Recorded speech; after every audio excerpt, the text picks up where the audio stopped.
বন্ধুরা আজকের এই ভিডিওতে আমি আলোচনা করব আমার এই যে সাদা মুরগিটাকে কত পিস ডিমে কুচেতে বসালাম বা কুচে বসানোর সঠিক নিয়ম বা কতদিন পরে আপনারা আপনাদের মুরগির নিচে ডিম দেবেন।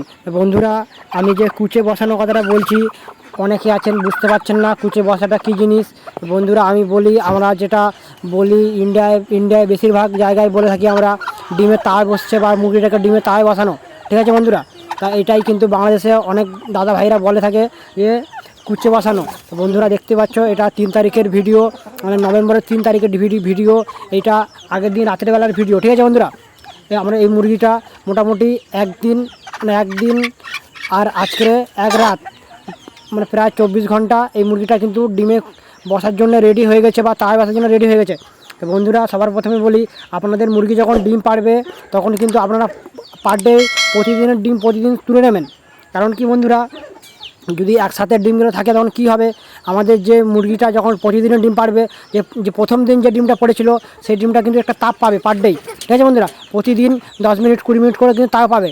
এই তাপ পাওয়ার ফলে কিন্তু এই যে মুরগির ডিমটা যখন একটা থাকে যে 20 দিন পর্যন্ত এই মুরগির ডিম তাই বসলে তারপরে কিন্তু মুরগিটার ডিম ফুটে বাচ্চা বেরোয়, ঠিক আছে।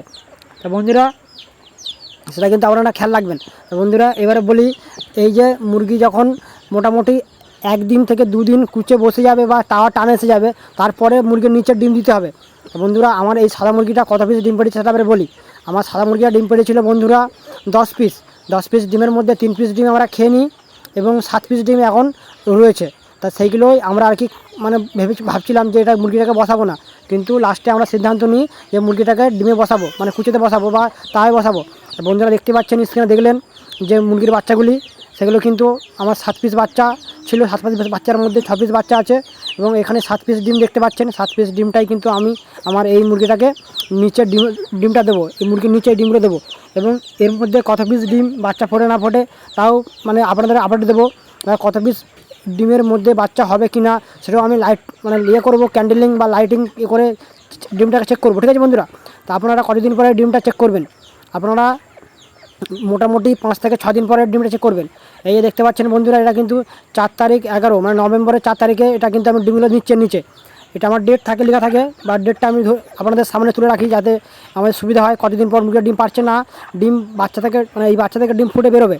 তো বন্ধুরা এখানে দেখো আমার 7 পিস ডিম দিয়ে দিচ্ছি। তো বন্ধুরা আপনাদেরকে এবারে বলি যে আপনারা কোথায় মুরগিটাকে কুচে বসাবেন বা ডিমে তাওয়ায় বসাবেন, যেখানে মুরগির কোনো ডিস্টার্ব হবে না বা অন্য কোনো মুরগি এসে ওকে ডিস্টার্ব করবে না, সেইখানে কিন্তু আপনারা এই মুরগিটাকে ডিমের তাওয়ায় বসাবেন। তা বন্ধুরা এখানে দেখতে পাচ্ছেন আমি ডিমগুলো দিয়ে সাজিয়ে দিয়েছি, মুরগিটা আস্তে আস্তে ঠিক করে নেবে।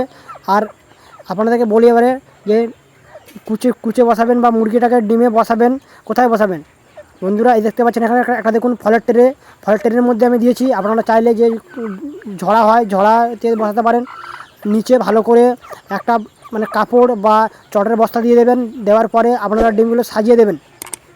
দেখুন বন্ধুরা আমি ডিমগুলো সাজিয়ে দিয়েছি বন্ধুরা। তাই এখানে দেখে নিচ্ছি কোনো ডিম ফাটা আছে কি না। তা বন্ধুরা এটা কিন্তু অনেক সময় ডিমের মানে হালকা উপরে কিছু থেকে থাকে, এরকম কোনো ব্যাপার না ওটা। তা বন্ধুরা দেখুন সব ডিম আমি এখানে একে দিয়ে দিয়েছি। বন্ধুরা এই মুরগিটা কিন্তু আমার আজকে মানে এবারে প্রথম ডিম পারলো এবং প্রথম একে ডিমের তাওয়ায় বসাচ্ছি। বন্ধুরা দেখবো কত পিস ডিমের মধ্যে কত পিস ডিম বাচ্চা ফুটিয়ে বের করে বা বাচ্চা ফোটায়। তা বন্ধুরা আজকের ভিডিওটা কেমন লাগলো কমেন্ট করে জানাবেন। আর অন্য কোনো ভিডিওতে বন্ধুরা দেখা হবে। আর পরের ভিডিও নিয়ে আসবো বন্ধুরা, আমার যে আসিল বা ফাইটার মুরগিটা সেটা কিন্তু ডিম দিচ্ছে, ঠিক আছে। ডিম মানে প্রথম ডিম পেড়েছে, সেই ভিডিওটা আমি নিয়ে আসবো। বন্ধুরা পুরো ভিডিওটা দেখার জন্য আপনাকে অসংখ্য ধন্যবাদ। আর অন্য কোনো ভিডিওতে বন্ধুরা দেখা হবে। আপনারা সবাই ভালো থাকবেন।